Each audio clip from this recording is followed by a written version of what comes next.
Pagkatapos ng Bigas 29 program ng Department of Agriculture para sa vulnerable sectors, sunod na ilulunsad ng ahensya ang Rice for All. Ito ang mas murang bigas na pwedeng mabili ng lahat. Para pag-usapan yan, makakasama natin si Assistant Secretary Arnel de Mesa, ang tagapagsalita ng Department of Agriculture. Magandang tanghali po sa inyo, ASEC.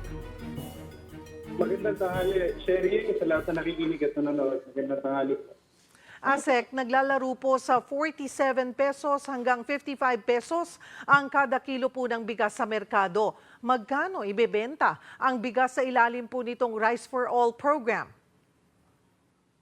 Cheryl, yung initial computation namin ay pwedeng ibaba hanggang 45 to 48. But of course, pwede pa itong bumaba kasi patuloy na bumababa yung presyo ng bigas sa merkado. At bago natin ito ilunsad ay malalaman ng ating mga kababayan yung magiging range ng prices nitong Rice for All na mabibili sa mga piling kadiwa. Okay. So ito po ay sa Kadiwa stores lamang magiging available. Tama yun, Cheryl. Kasama nung ating P29, yung bigas 29 natin, ay mabibili rin ito sa mga kadiwa. But unlike doon sa P29 na eligible lang na makabili ay mga miyembro ng vulnerable sectors, ito ay para sa general public. So yung magkakaroon din po ba ng limit? Ilang kilo lamang po ang pwedeng mabili per household? Napag-usapan niya sa pagpupulong namin kahapon, posibleng maset na one bag na 25 kilos ang magiging limit nitong pwedeng mabili kada pamilya para sa Rice for All. Okay, one bag which is 25 kilos. So one bag per month, 25 kilos per month or per purchase? Ngayon ay per purchase, depende sa magiging available supply kasi ito ay katuwang na natin dito ang mga different rice stakeholders. At unlike sa P29 natin na exclusively na nanggagaling lamang sa NFA yung bigas natin, so ito ay mas malaki yung supply na pinanggagaling. Pero sabi nyo nga po, depende yan sa supply. Hindi ho ba kaya tayo magkaroon din ng problema po o magka-shortage sa supply? Tama ka, ang limitation natin ay supply. But unlike nga doon sa P29 natin na solely or exclusively NFA yung source natin. But for the Rice for All, ay marami na tayong kausap ng mga kooperatiba at mga traders regarding dito sa Rice for All natin. So ibig sabihin, mas maraming volume ng rice na magiging available for this Rice for All program. So kampante po tayo doon sa sinabi po na target ipatupad ang programang ito hanggang sa matapos po ang termino ni Pangulong Bongbong Marcos na kakayanin ito.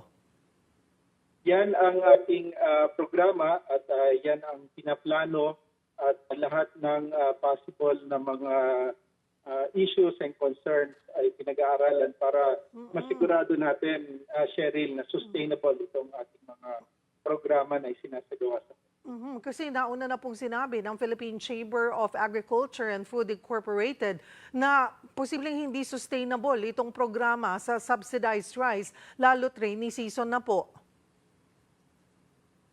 Rainy season timing for the planting, pero matanda natin, Cheryl, na yung NFA ay nakapabili ng record na harvest ng ating magsasaka nitong nakaraang dry season at 3.36 million bags na nabili nila. At inaasahan naman, ngayon naman ay taniman for the wet season. So maraming bigas ng ASEC? naman natin na makakapag-produce. ASEC? Naputol po kayo? Cheryl, okay Opo. na? Yeah, it's better. So yun po ang yung itong ating Rice for All program, kailan po ang rollout nito, ASEC? Inaasahan natin baka this weekend ay ma-roll out na rin itong Rice for All, again kasama nung ating P29 program. Mhm. At kumusta rin po yung ating Bigas 29 program? Hindi naman po ba nagkakaroon ng shortage? Tuloy-tuloy yung ating P29. Ito ay ginaganap every Friday, Saturdays, and Sundays. So ngayon ay nasa 10 tayo. Baka this weekend ay madagdagan pa uli ng 3 pang sites. So posibleng maging 13 sites ito this weekend. Pero sinecheck pa natin saan yung mga available sites. But for now, ay ongoing tayo dun sa 10 locations natin as of last week. So sa 3 Kadiwa stores or sites pa lamang po available yung halagang 29 pesos na bigas. 10 Opo. Kadiwa sites as of last week, yung Friday, Saturday, Sunday natin. So we're planning na madagdagan pa ng additional 3. Ito naman darating na Biyernes. Saan pong mga sites kadalasan po ito nakapwesto, itong mga sites na ito? Sa ngayon ay meron tayong existing na Kadiwa sites dito sa Bureau of Land Industry, sa Malate, sa Bureau of Animal Industry dito sa Visayas. Meron din tayo dito sa NIA. Meron din tayo sa Marikina, yung Barangay Fortune, at dito sa BF City. Meron din tayo sa sa Pilpaida, sa Las Piñas. Meron din tayo sa Caloocan, Valenzuela, at meron din dito sa San Jose del Monte. So NCR lang po lahat ito? Sa ngayon ay NCR pa lang, pero pagdating ng August ay mag-o-open na tayo sa Visayas at Mindanao. At ilan And pong other sites? parts of Luzon. Ilang sites po na total ang target po natin sa Kadiwa stores?